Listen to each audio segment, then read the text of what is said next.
This week on Digging Deeper, I'm digging deep inside, talking about my first few years in farming where things weren't that easy, and we're really talking about how hard it can be and what it takes to go through it. And the subject came about for me last week.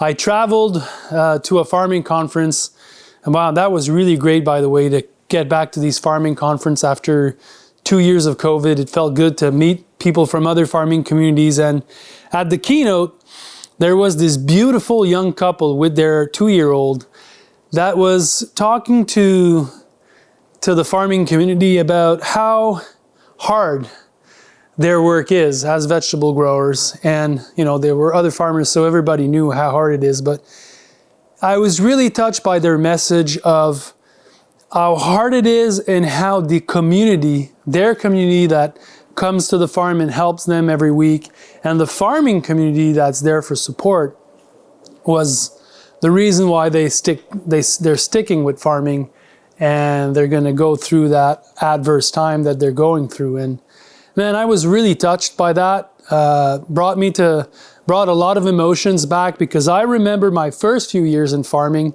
You know, that was before I knew all the stuff that I know about farming now.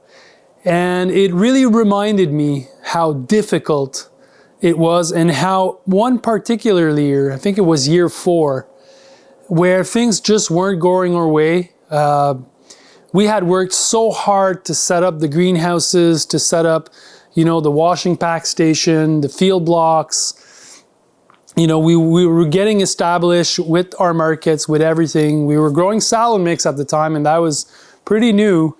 We had a lot of things going for us, but it was a year that, you know, the weeds were terrible because it would rain often, and then we couldn't outgrow the salad mix with the weeds. We just had to sort all the weeds out of the salad mix all the time, and that was taking so much time.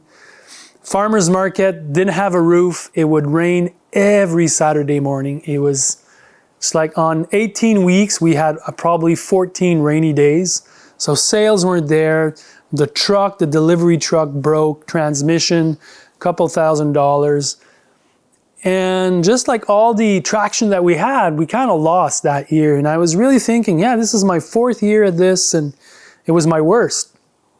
And I was discouraged to a point where I kind of was reflecting if this is really if I'm cut up for it, and if we would stick it through. You know, we had a 3-year-old at the time, and it was when they start to move around, and you kind of need to fence them in so that you can look after them, and then there's the farm and this, and things are starting to break.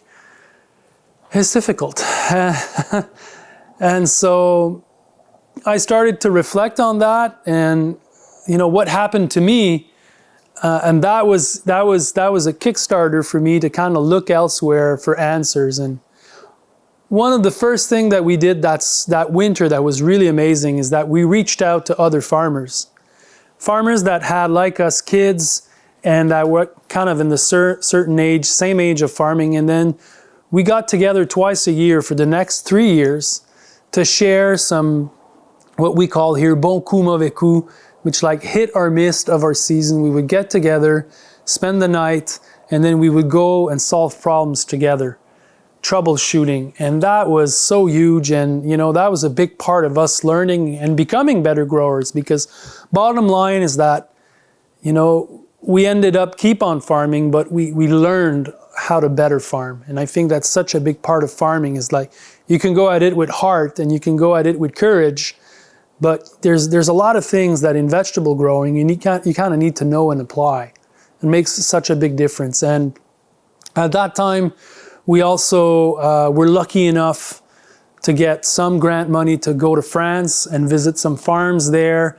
That really inspired me to look at how they had some technical itineraries for the crop and how they would do things, and everything was systemized and it wasn't improvised. It was all cleverly laid out, and they would show me these guidebooks about how to do things. That got me going, fired up, saying, okay, I need to systemize things more so that we don't, if we fail, at least we'll have answers of perhaps why. So that was so huge for us. And then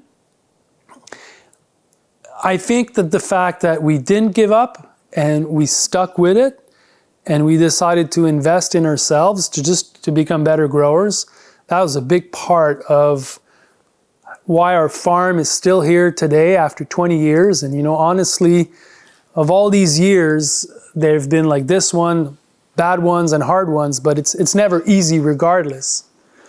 But investing in ourselves and investing on how to be just like better growers and reaching out to the community, reaching out to, yes, our family that came to help, but also the community of farmers where we're at. That was a big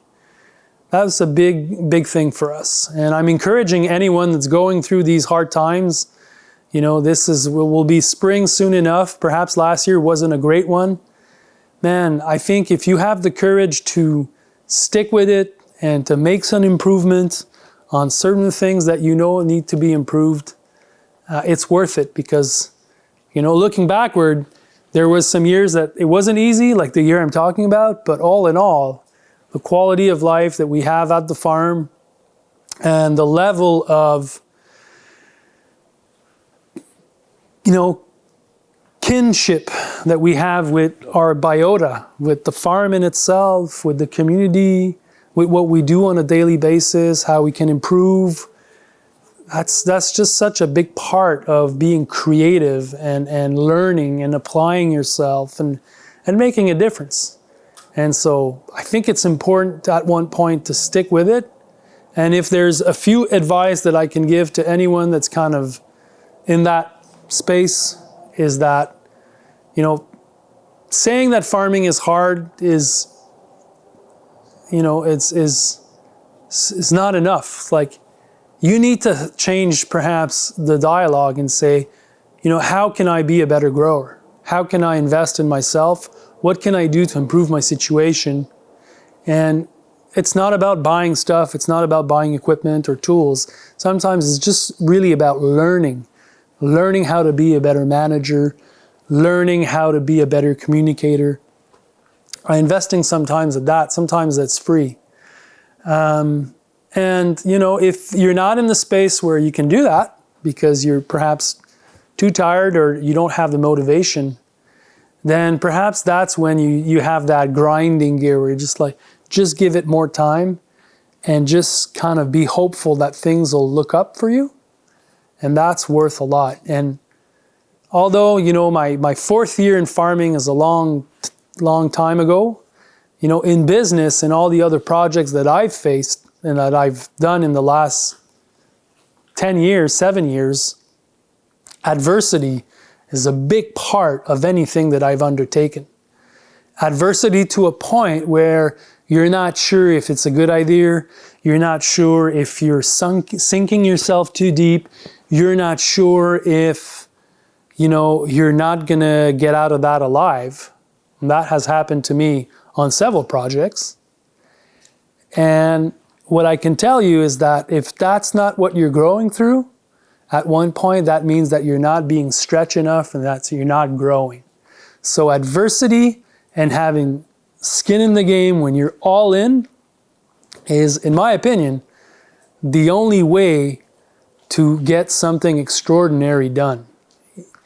And if you're in that space, or if ever you are in that space, I would say that my advice, and the advice that I follow, and I try to follow it as much as possible, is just to clear out any doubts about what you're trying to do. Because doubting is your worst enemy. It just creeps in you, and then you second guess, and then you don't have the energy and the focus to really just do the work. Sometimes when it's hard, it's just about doing the work and not thinking it too much, just like plowing through. Just like if you know, there was this saying, if when going through hell, just keep going. And that I think is really true. And just like making sure that you're not doubting and that you're not letting that skepticism or that second thought creep into your mind and in your heart. But besides that, farming is not for the faint of heart. And there's going to be adventures every year. Still today, in my farming world, I'm designing this project here. This is the first time I do any of this. It's costing me money. I'm not 100% sure about what I'm doing, but I think I'll figure it out. And I have faith in my good star and in my spirit.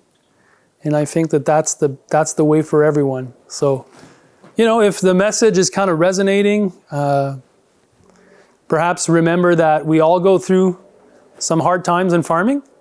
And those of us who have been there for more years doing it will all say the same thing. We just stuck it out and, 1 year at a time, and now, the farm's in a better place. And hopefully you will be too.